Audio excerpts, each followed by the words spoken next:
And I gotta say, What was I the did next not. segment? Tell me what it was. This is the Regal MJF. Oh, okay. I did not see this coming, and I probably should have, and I just didn't. So Regal comes out, and the announcer made a point of saying, "Well, he's here because Mox was kicked out of the building."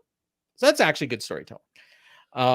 There was something in the ring. It was like set up on a truss with a tarp covering it. Looked like it was probably a belt, but we didn't really know what. And I thought, oh, maybe they're giving him a new belt, whatever. So crowd is booing Regal pretty hard when he introduced MJF. MJF's music hits, and there's kind of a mixed reaction. But then when MJF came out, like he was getting at least 80% boos. And he told everyone to shut up while the best wrestler on God's green earth is holding a mic. He said, "I'm here to explain our unholy union." The fans are chanting, "Shut the fuck up." He calls them uncouth, just like Regal did last week. He said, "Mr. Regal sent me an email. He said, he watched the firm attack me. You've grown weak. You can't be the greatest villain of all time, or you can be the greatest villain of our time, but you have a lot to learn. I'll help you get there. Don't grab the ring, don't grab the diamond ring, grab the brass one." And then he called William Regal a genius. He's told him to use the knucks and leave Mox with an emotional scar. And he brought up the firm, said, "I respect them. They saw weakness and attacked just like I would have." He said, "But I'm not going to chase after them. That would take too much effort, and I'm above that." He said, "Speaking of things I'm above, what about this belt?" He said, "This belt," he says, "we got to make some changes here. Out with the old, in with the new." He said, "I want to gag in my mouth when I look at this title. It needs an upgrade." He says, "It's tacky and it lacks class and reminds me of previous champs. None of them are on my level." He says, "This big platinum is garbage," and he throws it down. And he reveals his new belt. It has Burberry patterns. Excalibur and Taz are putting the new belt over, and Tony Schiavone says, "That thing's a piece of shit." Well, he said it's one of the worst things I've ever seen. MJF calls it the Triple B, the big Burberry belt. And then Tony's like, "The Triple B sucks." He was so good here. He says he called it the most prolific belt in pro wrestling because he holds it. No one deserves to be recognized as world champion except me. He said, "We got fake guys, fake tough guys like Eddie Kingston." Fans chanted Eddie. I thought, Eddie was talking about MJF last week too. It feels like there's probably a match coming down the road fairly soon from that. He says Ricky Starks, and he says he's a fake star is what he is. And in speaking of fake, the worst of the worst is fake wrestlers like Bryan Danielson. No offense, but in comparison to me, he couldn't wrestle his way out of a goddamn paper bag. He said, "Mr. Regal, I'm sorry, you tried, but some people can't be helped." And he says, "I got a message for everyone on my show and in my locker room and on my roster. As long as I'm here, you'll never know what it feels like to be on top until the bidding war of 2024. I imagine you love that. He says, "I'm going to use Triple B as a bargaining chip to get the biggest money contract in the history of the business. I'll make more money in one day than everyone in this arena makes in their lives. I hope to God that the right con fills the bill. And no, not Tony. Jolly old Saint Nick and his other boy, the Game, Trips." And he says, "Mr. Regal, come January 1st, 2024, I don't even know if a wrestling company is going to win the bidding war. I might just go to Hollywood. I'm sick of people saying I never wrestle, only talking I'm a coward. You know who's going to keep turning in every week? You."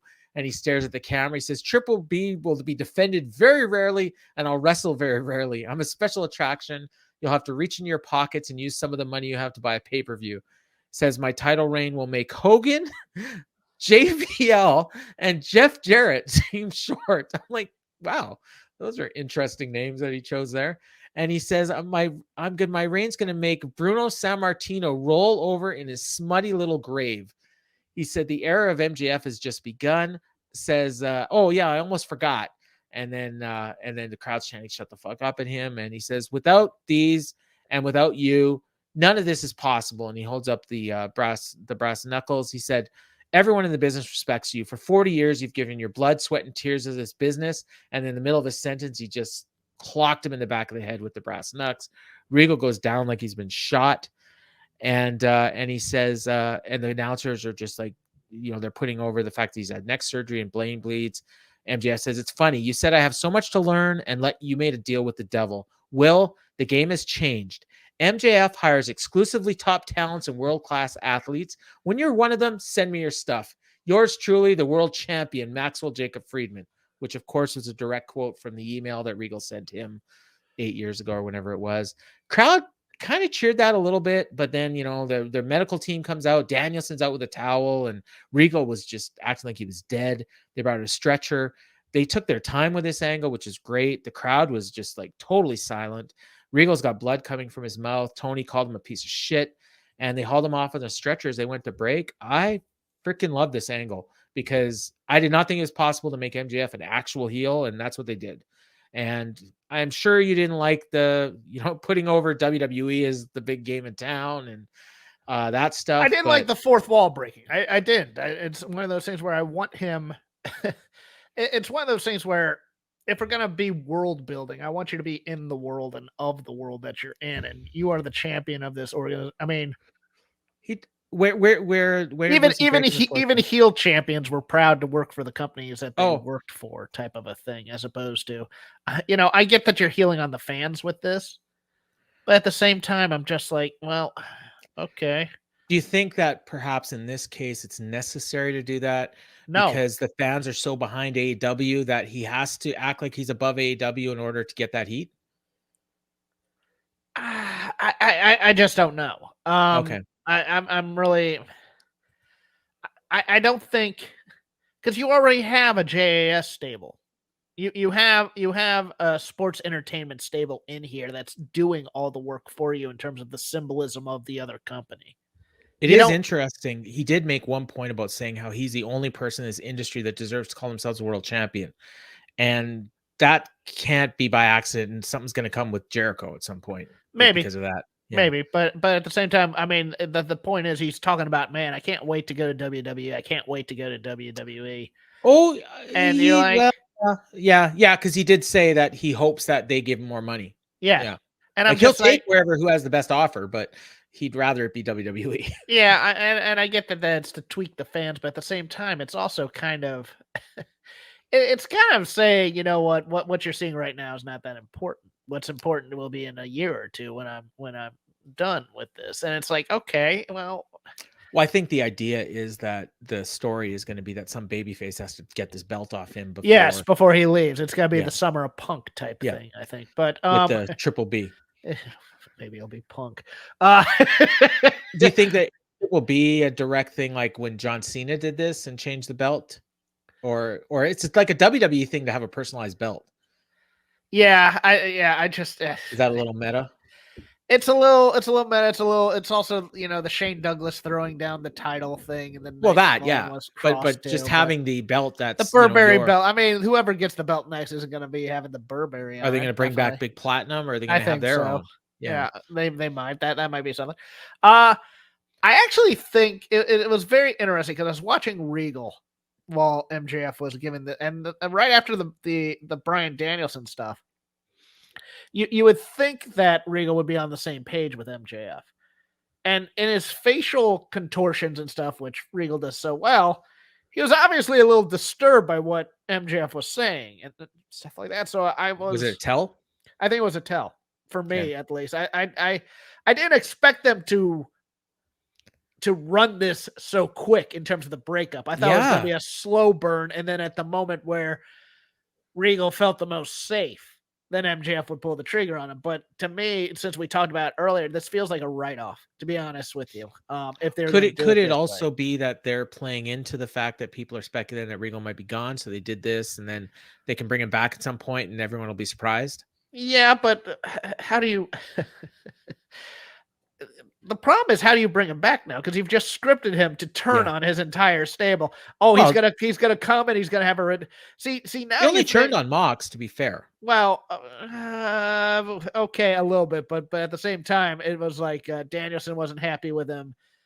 Yuta wasn't happy with him. Claudio wasn't happy with him. Did they say that? What you've turned this into now is a William Regal redemption arc. Yeah, as opposed to having to focus on the other guys. I haven't heard from them. There was in the aftermath of the turn. Like immediately on the show. Yeah. You're right. So it's one of those things where it's like, okay, either we've written this character off because we have no more use for him, which I'm fine with if we wanted to run that because we've rushed this now, or we're now drawing the focus to Regal, which I don't think is a good thing for the world title. Or is it that the only way they could get MJF booed was to do this? Because really, MJF will get booed by just healing on the crowd, doing they were cheering him before when he was healing on them. I think people booed Regal for turning on Mox, but deep down they really love Regal. Yes. So when MJF turns on Regal, now he is the devil. Like, and I mean, we all knew it would happen at some point. We just didn't expect it would be 10 days after. I find it interesting though also that you've now cut ties with two different crews for MJF, and it's just like MJF is the kind of guy who needs not lackeys necessarily, but a stable. Well, they certainly left the door open for the Firm, but the way they positioned the Firm tonight, I don't think they should be with MJF. No, and MJF insulted the Firm. Do I really need guys like that? But he said he kind of respected them. But I mean, there could be more coming. I still think we could have the Sleeper faction. I still think we could have the Pinnacle. I still think they're planning this on the fly a little. It could be that too. Could be that too. I gotta be honest. This feels like something that hasn't been plotted out. This feels. They like also pretty much left the door open for the fact that we might not see MJF all that much. Yeah, going forward. And I'm fine with him saying I'm a special attraction. I'll wrestle on pay-per-views. I kind of like that, honestly. Although he's going to have 2 TV matches in the next month or so. Yes. But he's a heel. He can lie. He can be forced to defend the title too. Yeah, it was a little bit more of the sameness out of MJF too. I think that might be why I'm but a little bit more of an edge this time, I thought, especially with the way it finished. So I'm still processing, to be honest with you, but there's parts of it where I'm just like going, why are we like the Nick Khan, Triple H? Well, you got the other aspect now of him saying like, I might just to hell with wrestling. I'll go into Hollywood, which is, now he's the Rock in 2002. Actually right now he's Sasha Banks, if you really want to be that could be too. So actually something else on this show made me think we might be seeing Sasha soon, but I don't know. Maybe I don't think so necessarily. But I it's one of those things where it's like I think I want less playing to Twitter from him, and I think that's how I'd characterize it. But there's something I'm not liking in these promos where it's a little bit too meta. And I want him to be a bad guy, and I want him to be a bad heel character. And I think going in on the crowd's fine occasionally, but I think he just does too much of it. Well, I think we can pretty safely say that I like this a lot more than you did. I didn't hate it. Yeah, I didn't hate it. You just didn't like it. There's something there's just something that's not there yet about it. It's I think it's a difference between, and it's also just like my fandom gears towards old territory wrestling, and I love heel champions and stuff like that. They were heels, but they're also like, I'm proud to work for this company, and I'm the best wrestler in the company, and that kind of thing. Is he's basically saying, I'm not the best wrestler in this company. I'm gonna out-trick you. I saw an interview somewhere, and I don't remember if it was because sometimes I'm reading the Observers, and they're like a couple months old. But I saw something that MJF had said where he said all the other people in the locker room are all for those 3 letters AEW. I'm for the 3 letters MJF. You know what? I'm fine with that as a promo. Yeah. I just don't need it. I don't need the WWE corporate. I don't need the backstage machination stuff. No, I hear that. And I'm sure there's a lot of AEW fans that feel the same way.